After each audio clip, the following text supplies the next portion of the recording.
So it's a pretty nice letter. Think about the students who inspired it.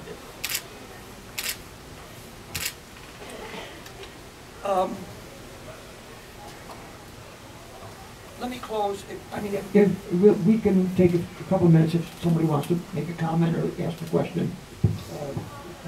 We can do that for a minute. But I want to just read. After we had the reunion in 2006, did I drop it? Yeah. Lynn Hushin wrote this. I don't know what you'd call it. What would you call it? I guess a response to the reunion of just we're all being together again.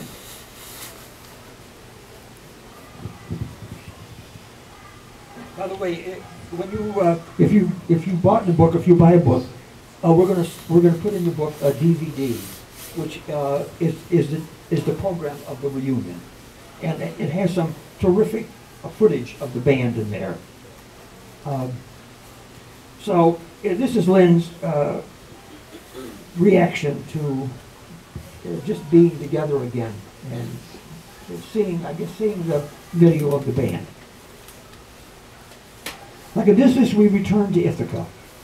His journey was ours. His trials were ours to overcome.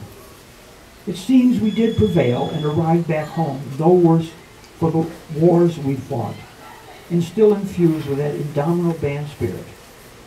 Our disguises are age and wisdom, only meant to fool ourselves. A dictionary would certainly define our experience as a reunion. We've all been to some such gathering, but this was not one. It's easy to sentimentalize, but I liken it more to a rebirth and affirmation of our collective and individual uniqueness back then and now. It showed us our ability to be the best when the best was demanded for us from the best. We all have our own recollections, but we all agree that Mr. B gave us good wind to set sail, one strong enough to bring us back home. Watching the last bit of the video Saturday night summed it up. We were all sitting at tables, yet we were not. We were hovering above the earth, watching our young lives below marching in and out of miracles, not circles. When the last band member placed that last foot on the mark to form a perfect line of excellence, there was little more anyone else could say other than Mr. B to make us realize what good fortune befell us. We prepared for our voyage out in a climate of excellence, and we got to return to it all again, one more time before we finally go. Hugs for all the roads left to travel. Lynn Hushin.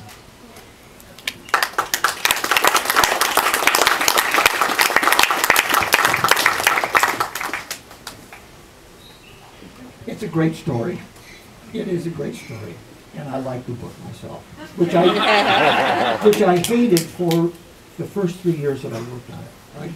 I was not happy at all, simply because I could not capture what it was that I wanted to say, because I just didn't want to relate what happened, because a lot happened, and I couldn't. If you look at the timeline, there's a timeline at the beginning of the book of the whole years, and just the things that the band did, the accomplishments of the students. That's an incredible story, but it was more than that. It was what we shared, and we still do share. It's there, very important part of all of us. Magic time, the stars were in the right orbit. Everything was wonderful.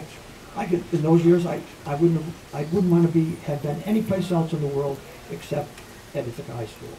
It was the most exciting place to be, and everyone who was a part of it. I don't mean just the students. I mean the people who came, the visitors, guest conductors, the guest composers, all became a part of the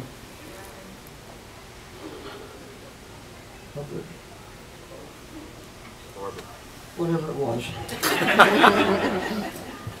Still is so. Okay, well, does anybody want to say anything or ask a question? Bob. My cage at the hobble.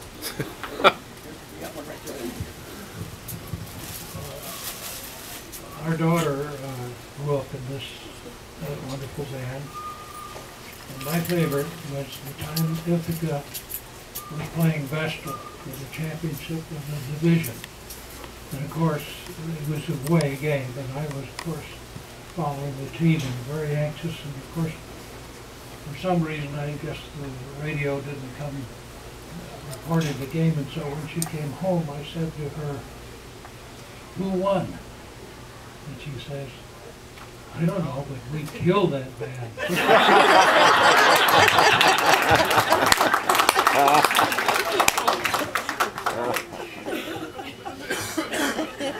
But I want to say this.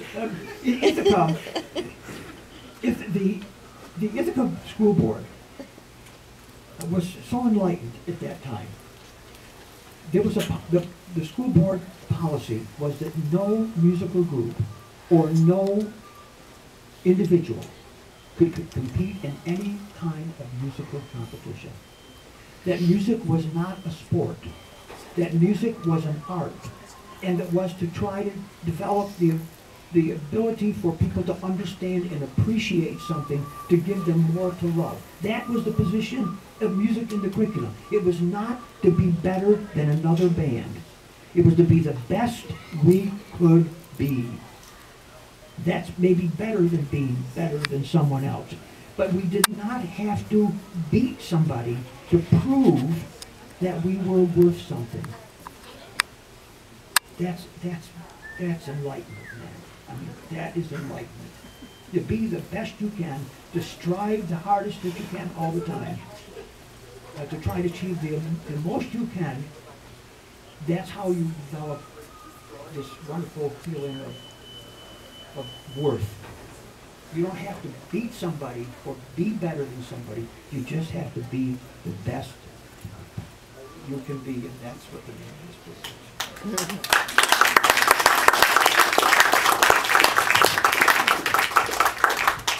Okay, anybody else? If not, we can move on. Okay, well, thank you very, very much, and hopefully you enjoyed it.